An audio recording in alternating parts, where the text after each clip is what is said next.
I always find it really interesting when we start looking at our society through the lens of just capitalism, of corporatism, of just, I don't know, buying and selling stuff, right? It feels like when it comes to entertainment, subscription services are going to be where things are. There's no real need to purchase a $60 game anymore. It feels that way, at least. I mean, I still like to have the physical media and things along those lines, but nowadays it's almost like, what's the point? A lot of games feel half-assed. They feel rushed. Movies kind of feel the same way. Subscription services are offering us a great deal of content at a fraction of the price as what we'd spend otherwise, and it's just kind of been the norm. So now Nike, apparently, because Nike is always the arbiter of good ideas. Colin Kaepernick ad. I thought that won an Emmy, so that's weird. But anyway, they are now launching a subscription sneaker service for kids. I wish I was making this up. I wish this wasn't real. I wish this wasn't a thing, because to me, this is a horribly interesting idea. But this is what they say here. It's almost the end of summer, and for most parents, it means back to school shopping for their kids just in time. Nike announced that is launching a kids sneaker subscription called the Nike Adventure Club. Let me give you a quick caveat. So I used to live around the corner from Nike's worldwide headquarters in Beaverton, Oregon, before I moved up here to the woods. But they have their huge compound, huge compound that they're always building up. It's always causing traffic. But right across the street is this nice forest area. It's this nice place to go. You would look at it driving by and think this is a place to go for an adventure, to walk through the forest. And it's a place for people to go and test out shoes. But they own it and they block it from any kind of actual public usage. So you can't go through there lest you want to get tossed out by the overweight security guard riding around on a moped. And I am not making that up either. So these guys want to push something called the Adventure Club, all while I feel keeping a nice piece of land out of the hands of public consumption,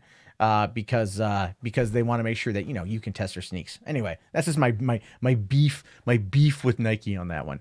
But it's also known here as a parent's best friend, is what it's being described as on the brand's website. Nike's first footwear subscription will let kids select Nike and Converse shoes as their feet constantly grow. Although it's presenting a concept as a favor to busy parents, it's clear that the company merely discovered another great way of making big money in a less than ethical way, which I agree with. Because the idea here is good in theory, right? Children are always growing. How many pairs of shoes do they go through in any given year? One, two. I mean, I remember as a kid, I'd get a new pair of shoes before the beginning of the school year. And then by the time the next school year ran around, I'd be a size bigger and need to go to a different pair of shoes. Or I just wanted to look fly, rocking my FUBU shirt for some reason. That was suggested to me by my friend, who was a popular girl in school, and she tried dressing me. It was a mess. Fat suburban white kids should not wear FUBU. In the 90s, it didn't fly, wouldn't fly now. However, I get it. But this is the thing. Nike content, Converse shoes, their products are made terribly now. They don't last you a year. They don't last you a year at all. So the $120 to $150 you spend for a brand new pair of kicks isn't going to last you, because they're made with inferior products and they're designed to not live a long time. So this is just, again, getting a way to kind of get you in there at a lower price point. But at the end of the day, you're probably still going to end up paying out more. Now, the club's pricing begins at $20 a month, so that kids can get shoes every 90 days. So for $30 a month, kids get up to 6 pair per year, and 50 per month, kids will get a new pair of shoes every single month. What is that teaching the kids, though? That's my question. What is that teaching the kids? Why are the kids getting the opportunity? One new pair of shoes a month for $50? I mean, you could probably get a pair of shoes every single month for $50, depending on where you go. But they're not Nike and Converse, though, because those are a lot more money. But you could go get Skechers or Vans. I mean, I know Payless is going out of business, which is unfortunate. But still, there's like other places to get shoes. You could order online for cheaper than that. Oh, my God. Oh, wow. For children, even 6 pairs of shoes a year seems excessive, according to the American Orthopedic Foot and Ankle Society, which they say, yes, it's a thing. Children over the age of 3 usually grow 1.5 foot size every 4 to 6 months. This means that technically older kids need 2 pairs a year. Of course, parents should be allowed to buy their kids new shoes from time to time, but is it really necessary to get them involved in our consumer society from the age of 2? No, it's not. No, it is in no way necessary to get them into this at the age of that young, to get them into a subscription service for shoes.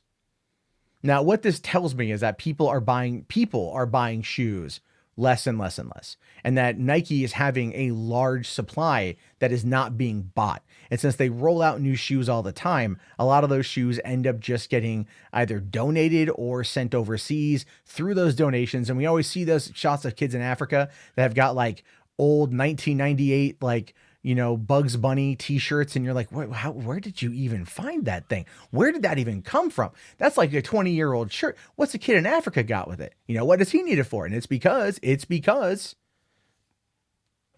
they're doing that kind of stuff. So it's just, I like this part here though. It says, with the emergence of social media, especially Instagram, our posing skills evolved, and our wardrobes filled up with more. Why? Because we feel like we need to have a strong Insta game and show everyone online that we have great fashion sense.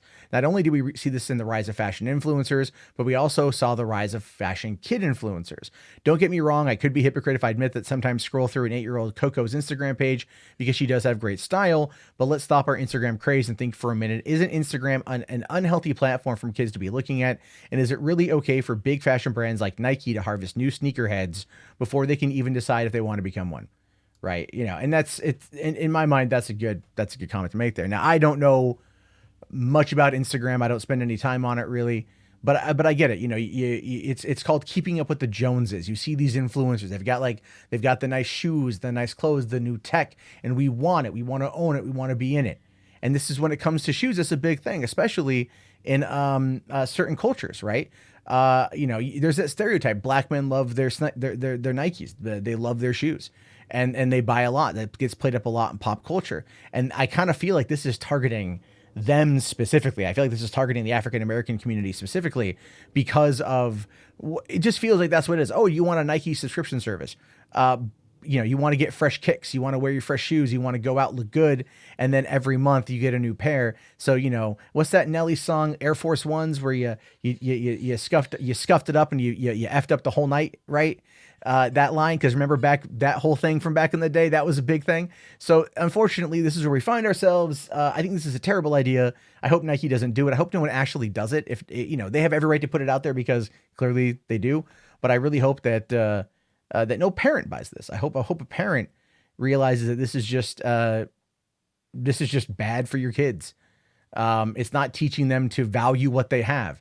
It's teaching them that they can just get a new pair of shoes every couple months or every month, and then that's the norm. And what happens to the old shoes? Did they get recycled around? What happens to the old shoes? Where do they go? Oh, yes, right. The kids in Africa or secondhand stores or something along those lines that Nike's going to be able to sell those off for a much cheaper price. Anyway, it's so dumb.